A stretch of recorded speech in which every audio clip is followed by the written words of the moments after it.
இந்த வீடியோ பார்த்துட்டு இருக்க எல்லோருக்கும் அஸ்ஸலாமு அலைக்கும் வரஹ்மத்துல்லாஹி வபரகாத்துஹு. இன்ஷா அல்லாஹ் இன்னைக்கான வீடியோல புனிதமிக்க ரமலானுடைய மாதத்துல ஈஸியா நம்ம எப்படி குர்ஆன் ஹத்தம் ஓதுறது அப்படின்றத பத்தி இன்னைக்கு நான் உங்களுக்கு சொல்ல போறேன். வீடியோக்குள்ள போறதுக்கு முன்னாடி நீங்க இந்த சேனல் இன்னும் சப்ஸ்கிரைப் பண்ணலனா இப்போவே சப்ஸ்கிரைப் பண்ணிட்டு கூடவே அந்த ஆல் அப்படின்ற நோட்டிபிகேஷன் ஐகானை கிளிக் பண்ணி வச்சுக்கோங்க. புனிதமிக்க ரமலான் அமைதி மற்றும் ஆசீர்வாதங்களின் மாதம்னு சொல்லலாம். இந்த மாதம் முஃமினான ஒவ்வொருவருக்கும் அதிக முக்கியத்துவம் வாய்ந்தது. ஏனென்றால் இந்த மாதத்தில் தான் நம் உயிரினும் மேலான முஹம்மது நபி ஸல்லல்லாஹு அலைஹி வஸல்லம் அவங்களுக்கு குர்ஆன் அருளப்பட்டது.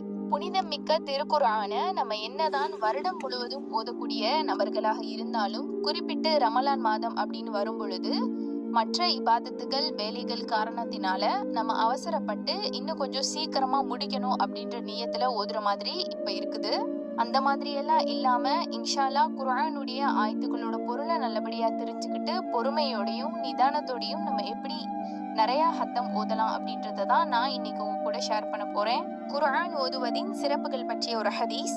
நீங்கள் குர்ஆனை ஓதுங்கள், நிச்சயமாக அது நாளை மறுமையில் அதை ஓதியவருக்கு பரிந்துரை செய்யும் என நபி ஸல்லல்லாஹு அலைஹி வஸல்லம் அவர்கள் கூறினார்கள். நூல் முஸ்லிம்.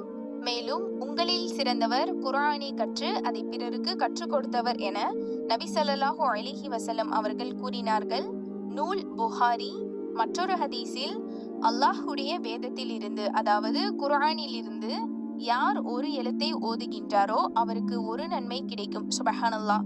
ஒரு நன்மை செய்தால் அதை 10 மடங்காக்கப்படும். சுபஹானல்லாஹ். அலிஃப் லாம் மீம் என்பது ஒரு எழுத்து என்று நான் கூற மாட்டேன்.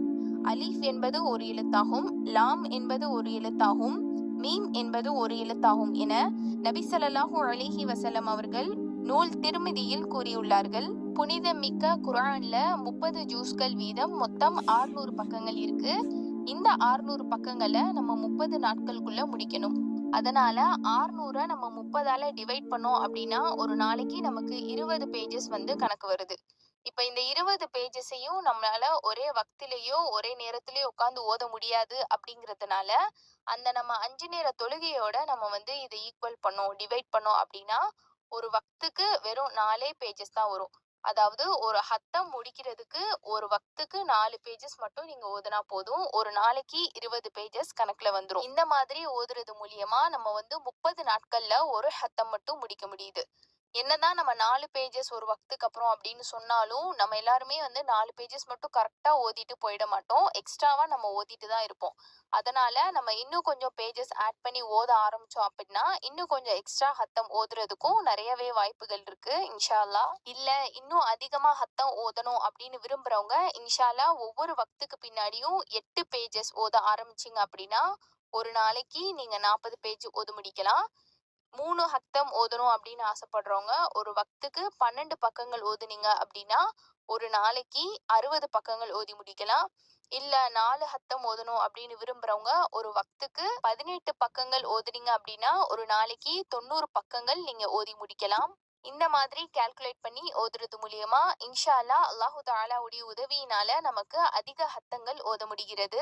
எனவே அதிக அளவு குர்ஆனை மனனம் செய்யக்கூடியவர்களாகவும் ஓதக்கூடியவர்களாகவும் மேலும் ரமலானுடைய அனைத்து பாக்கியங்களையும் அடையக்கூடிய முஃமின்களாக எல்லாம் வல்ல அல்லாஹ் நம் அனைவருக்கும் கிருபை செய்வானாக. இன்ஷா அல்லாஹ் எனக்கு தெரிந்த எளிய முறையில குர்ஆன் ஓதுவதை இன்னைக்கு நான் உங்க கூட பகிர்ந்ததுல அல்ஹம்துலில்லாஹ்.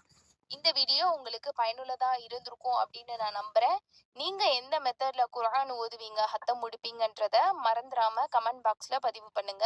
உங்களுடைய ஃப்ரெண்ட்ஸ் அண்ட் ஃபேமிலிக்கு இந்த வீடியோவை கண்டிப்பா ஷேர் பண்ணுங்க. அஸ்ஸலாமு அலைக்கும் வரஹ்மத்துல்லாஹி வபரகாத்துஹு.